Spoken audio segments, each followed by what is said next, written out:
குறிப்பாக வந்து மிகவும் கஷ்டப்பட்ட வர்க்க மக்கள், பெண்கள் தங்களுடைய புருஷர்களை இழந்த நிலையிலே வந்து தங்களுடைய வாழ்வாதாரத்தையும் குடும்பத்தையும் பாதுகாக்கிறதுக்கு தள்ளப்பட்ட ஒரு நிலையிலே வந்து இந்த நுண்கடனில் வந்து சிக்கப்பட்டு மிக மோசமாக பாதிக்கப்பட்ட ஒரு நிலை தான் வடகிழக்கில் இருந்தது. කාලයක් ලැබෙනවා. சபைக்கு தலைமை தாங்கும் உறுப்பினர் அவர்களே, இந்த நுண் நிதி மற்றும் கடன் அதிகார சபை ஒன்றை உருவாக்குறதுக்கான இந்த சட்டமூலத்தை விவாதித்து கொண்டு இருப்பதில், இந்த விவாதத்தில் கலந்து கொள்வதில் வந்து மகிழ்ச்சி அடைகிறேன். காரணம், உண்மையிலே இந்த நுண்கடன் விடயத்திலே வந்து மிக மோசமாக பாதிக்கப்பட்ட பிரதேசம் வந்து வடகிழக்கு. வடகிழக்கிலே வந்து போர் முடிவடைந்த உடனேயே மக்கள் ஒரு கிட்டத்தட்ட 30-35 வருஷத்துக்கு பின்னிலையிலே தங்களுடைய பொருளாதாரத்தை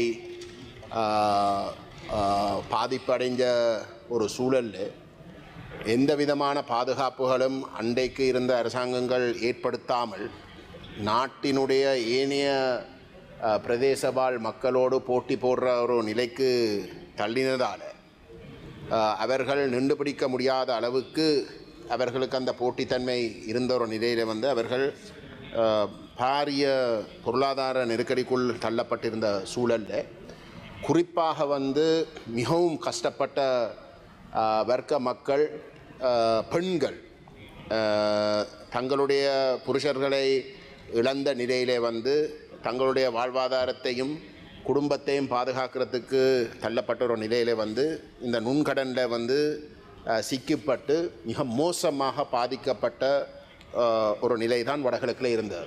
தற்கொலைகள் பிரதானமாக வந்து இந்த நுண்கடன் காரணமாக வந்து நடைபெற்றதுன்றது அனைவருக்கும் தெரிஞ்ச ஒரு விடயம். அந்த வகையில் வந்து உண்மையிலே மத்திய வங்கியினுடைய முன்னாள் ஆளுநர் திரு குமாரசுவாமி அவர்கள், இந்திரஜித் குமாரசுவாமி அவர்கள் யாழ்ப்பாணத்துக்கும் வடக்குக்கும் விஜயம் செய்ததுக்கு பிற்பாடு இந்த நுண்கடன் சம்பந்தப்பட்ட பிரச்சனை எந்தளவுக்கு ஆழமானதுன்றதை அறிந்த பிற்பாடு அவர்தான் முதலாவது தடவையாக வந்து இந்த நுண்கடனாலே பாதிக்கப்பட்ட மக்களுடைய அந்த கடன்கள் அனைத்தையும் அரசாங்கம் பொறுப்பெடுக்க வேண்டும் என்ற அளவுக்கு அது ஒரு பாரதூரமான ஒரு ஸ்லேவரி போன்ற ஒரு நிலைமை உருவாக்கி இருக்கிற அந்த கருத்தை தெரிவித்து அதை கணிசமாக ஒரு முன்னிலைக்கு வந்து கொண்டு வந்தவர். அந்த வகையில் வந்து இந்த நுண்கடன் நுண் நிதி சம்பந்தப்பட்ட விடயங்களை கையாளுறதுக்குரிய சட்ட மூலங்கள் கொண்டு வரணும் என்றதை நான் உட்பட எங்களுடைய வடகிழக்கை சார்ந்த பாராளுமன்ற உறுப்பினர்கள் வலியுறுத்தி வந்திருக்கணும் என்றது இங்கு பதிவு செய்ய வேண்டும். அந்த வகையிலே நாங்கள் கொள்கை அளவில் வந்து வகையான சட்டங்கள் கொண்டு வரதை வந்து நாங்கள் வரவேற்போம். நாங்கள் அதை எதிர்க்கப் போவதில்லை. ஆனால் இந்த சட்ட மூலம் உண்மையிலே வந்து 2023ஆம் ஆண்டு கொண்டு வரப்பட இருந்த ஒரு சட்டம், அதில் இருந்த குறைபாடுகளை நிவர்த்தி செய்து கொண்டு வருவதாக கூறப்பட்ட ஒரு நிலையிலே தான் இந்த சட்டம் கொண்டு வர இருந்தது. ஆனால் இந்த சட்டத்தில் இருக்கக்கூடிய குறைபாடுகள் தொடர்பாக நாங்கள் சுட்டிக்காட்ட வேண்டிய கட்டாய தேவையிலே இருக்கிறோம். ஏனென்றால் வடகிழக்கை பொறுத்தவரையிலே யுத்தம் நடைபெற்று கொண்டிருந்த காலப்பகுதியில் உங்களுக்கு தெரியும், மிகவும் கஷ்டமான ஒரு காலகட்டம். அவ்வகையான காலகட்டங்களில் வந்து பெரிய அளவில் வந்து வங்கிகள் வந்து நிதிகள் கடன் கொடுக்கறது இல்லை.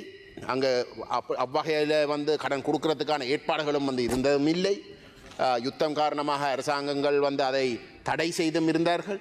அப்படிப்பட்ட ஒரு சூழலில் வந்து உண்மையிலே வடகிழக்கிலே எங்களுடைய மக்கள் சமூக ரீதியாக கடனை பெற்று ஒரு சமூகத்துக்குள்ளே இருக்கக்கூடிய ஒரு குறிப்பிட்ட மக்கள் கூட்டம் வந்து தங்களுடைய சொந்த முயற்சிகளிலே வந்து ஒரு நிதியத்தை உருவாக்கி அவர்களுக்கு இடையிலே வந்து சமூக ரீதியாக அந்த கடன்களை கொடுத்து அவர்களுக்கு தேவைப்படுகின்ற உதவிகளை செய்து அவர்களுடைய வாழ்வாதாரங்களையும் ஏதோ ஒரு வகையில் வந்து தங்களுடைய வாழ்க்கை முறையை தக்க வைக்கிறதுக்குரிய செய்து கொண்டு வந்த அந்த உண்மையிலே ஒரு பாதிக்கப்பட்ட ஒரு பெண் இல்லாட்டி ஒரு பாதிக்கப்பட்ட நபருக்கு அது ஒரு மிகப்பெரிய ஒரு உதவி.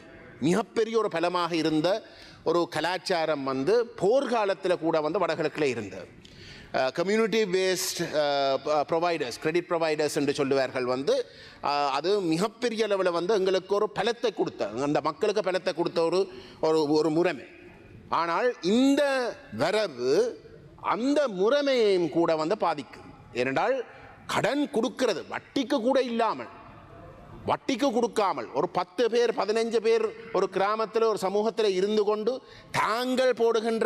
தாங்கள் சேகரிக்கிற நிதியை தங்களுக்கு இடையிலே மட்டும் வட்டி எதுவும் கட்டாமலே வந்து கொஞ்சம் உதவியில் செய்து அதை சுழற்சி முறையில் வந்து பங்கிடுற விஷயத்தை கூட இந்த சட்டமூலம் வந்து உள்வாங்கிறதாக இருந்தால் அவர்களுக்குரிய அந்த பணி செய்ய இயலாத ஒரு நிலைக்கு தள்ளப்படும், செய்ய இயலாத நிலைமைக்கு தள்ளப்படும். ஆகவே அது நிச்சயமாக வந்து அந்த மக்களை பாதிக்கக்கூடாது. அது உண்மையிலே வந்து ஒரு பலப்படுத்த வேண்டிய ஒரு விஷயமே தவிர வந்து அதை கட்டுப்படுத்துகின்ற ஒரு விஷயமாக இருக்கக்கூடாது.